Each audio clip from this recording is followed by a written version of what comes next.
Hello everyone, dear student. Today we proceed the same chapter, chapter 2 of history, New Kings and Kingdoms. तो हमने पिछले chapter में शुरू कर दिया था, यानी पिछले टॉपिक में थंजावुर के बारे में हम पढ़ रहे थे और वहाँ पे चोला डायनेस्टी के बारे में हम पढ़ रहे थे। तो उसी से रिलेट आगे है जो नेक्स्ट टॉपिक हम जो आज शुरू करने वाले हैं, splendid temples and bronze sculpture, यानी वहाँ के मंदिरों के बारे में। तो थंजावुर और गांगीकोंडा चोलापुरम में जो बड़े बड़े मंदिर हैं, तो उस समय के जो शासक थे राजा राज और राजेंद्रा, तो उनके द्वारा बनाए गए मूर्ति कला और आर्किटेक्ट का एक बहुत ही अद्भुत नमूना माने जाते थे।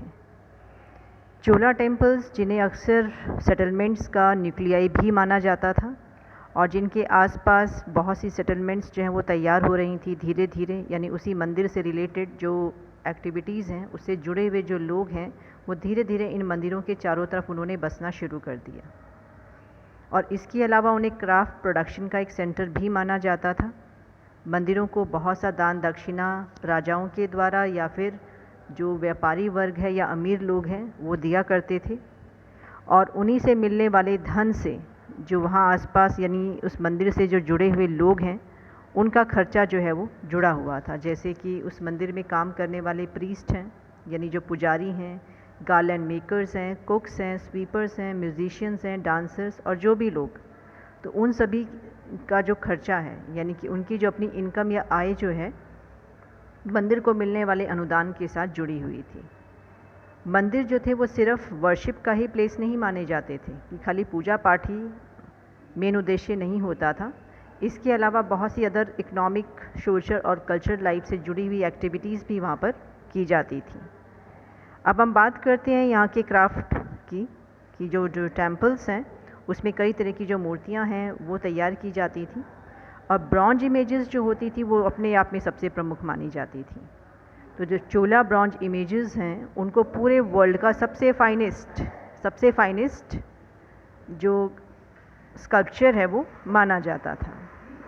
इसके अलावा बहुत सी दूसरी इमेजेस जो हैं वो कई ख़ास तौर से देवी देवताओं की ही हुआ करती थी, और इसके साथ साथ जो पुजारी हैं या उनके जो भक्त हैं उनकी मूर्तियां भी तैयार की जाती थी।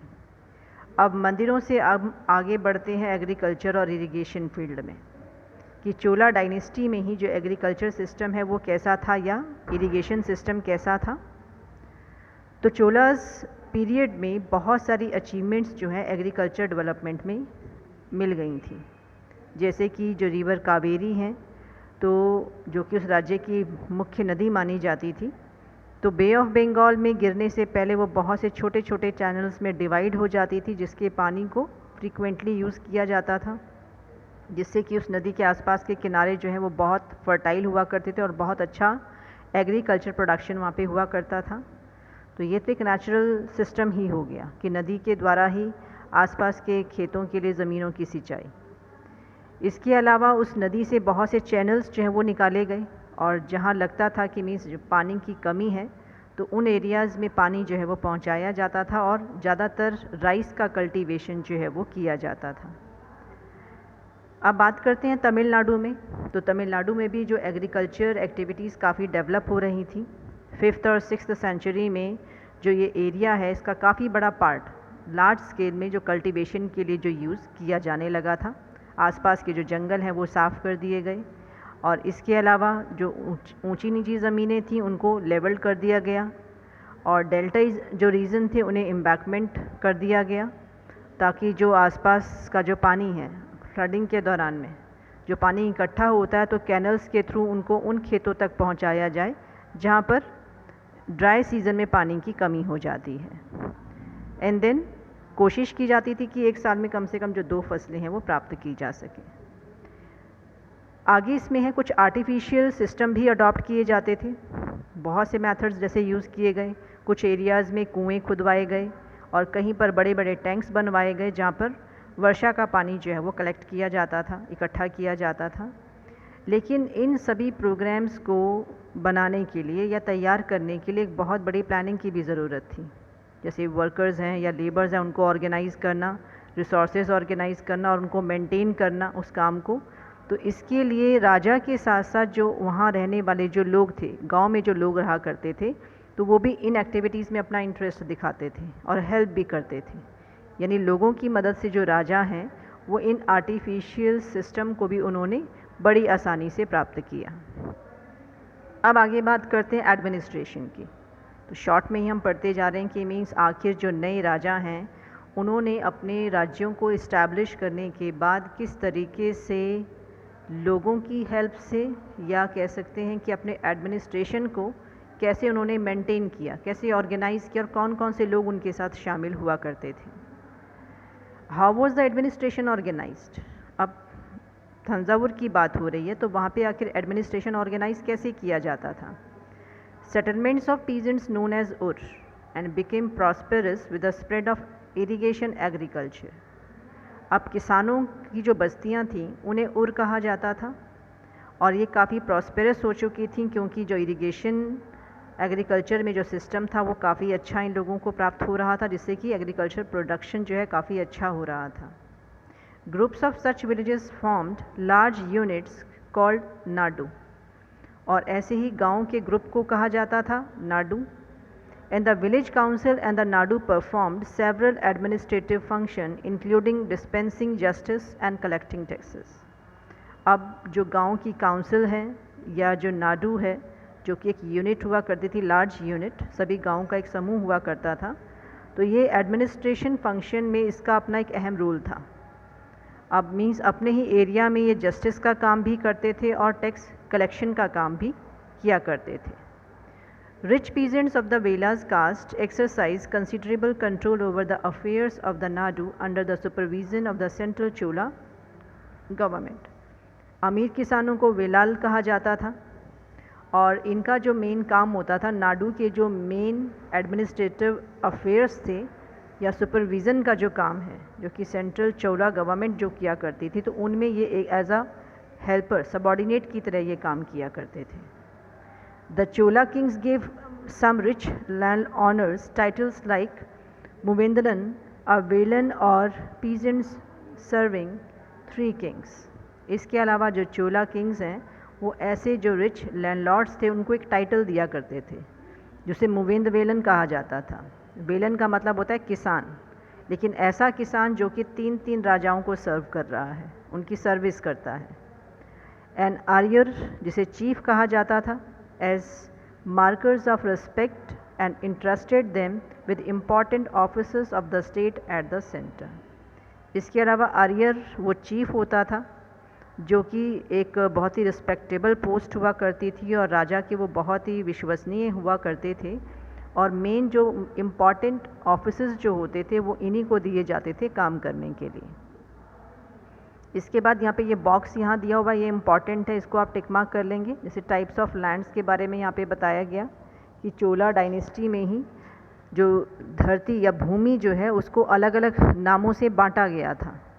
तो जैसे इसमें पहला दिया हुआ है वेलन बगाई, तो वेलन बगाई जो ये टाइप ऑफ लैंड्स हुआ करते थे जो कि नॉन ब्राह्मण पीजेंट्स हैं, तो उनके पास जो ज़मीनें होती थी उन्हें वेलन बगाई कहा जाता था। सेकेंड में दिया गया है ब्रह्मदेय, तो जो भूमि ब्राह्मणों को दान में दी जाती थी उनको ब्रह्मदेय कहा जाता था।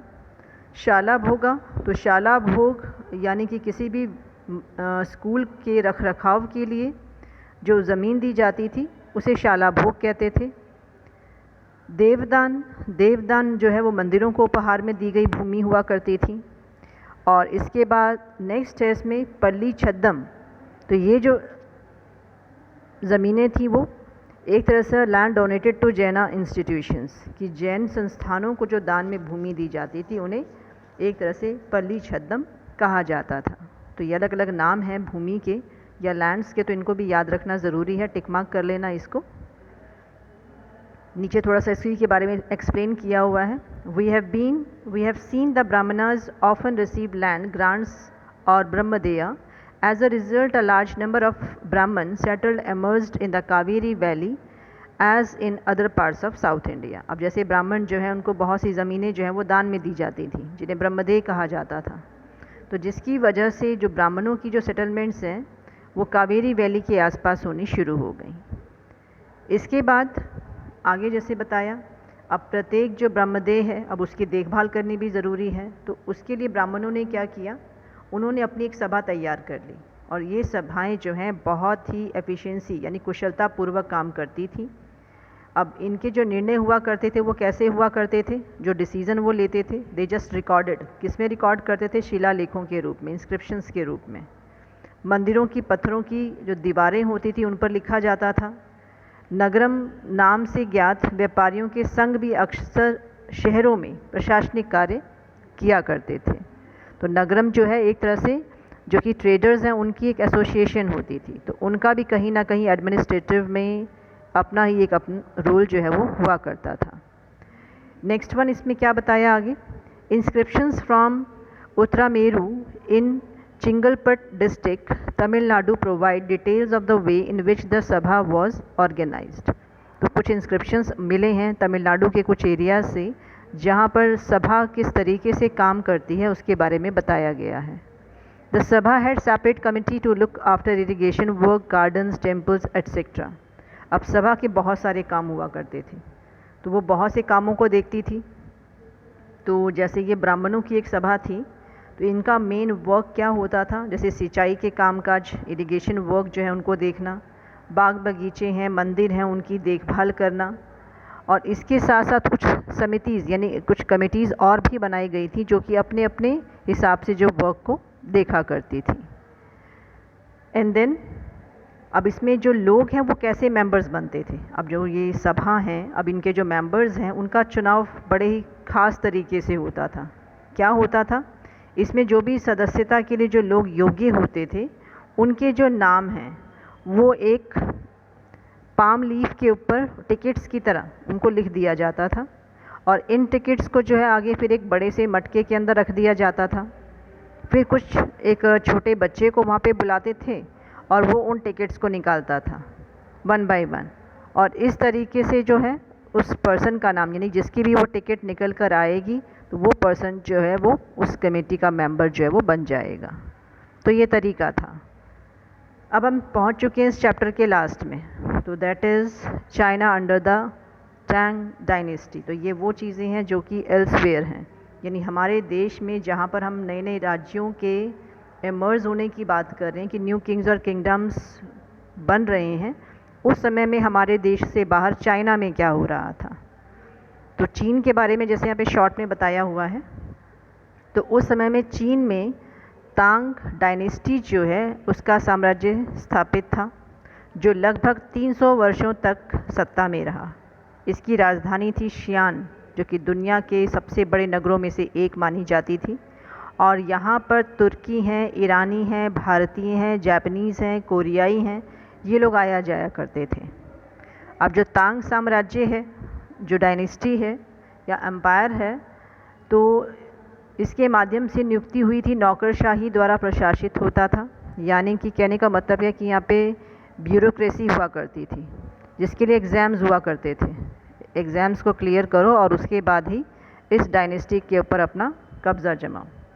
तो इसमें कोई भी व्यक्ति जो अपनी इच्छा से इस परीक्षा में बैठ सकता था और अधिकारियों के चयन की व्यवस्था कुछ बदलावों के साथ 1911 तक कायम रही, जहाँ पर हमारे देश में टिकट सिस्टम से किसी भी कमेटी के मेंबर्स को चुना जाता है, लेकिन यहाँ पर क्या होता था, किसी भी बड़ी पोस्ट को होल्ड करने के लिए एग्ज़ाम यानी परीक्षा दी जाती थी और उसमें जो क्वालिफाई होता था तो फिर वही किसी भी कमेटी, किसी भी ऑर्गेनाइजेशन का जो मेन मेंबर है वो बन सकता था। और ये जो सिस्टम था 1911 तक वहाँ पर स्टेबल रहा और फिर जो चेंजेस बाद में रहे तो वो जैसे जैसे बाद में देखने को मिले। तो ये चैप्टर यहाँ पे एंड होता है और इसके साथ ही मीन्स जो एक्सरसाइजेस हैं वो आपको नेक्स्ट अपने उसमें वीडियोस में मिल जाएंगी। तो हम अपने इस चैप्टर को यहाँ पे कंप्लीट करते हैं। Good bye to everyone and take care you all.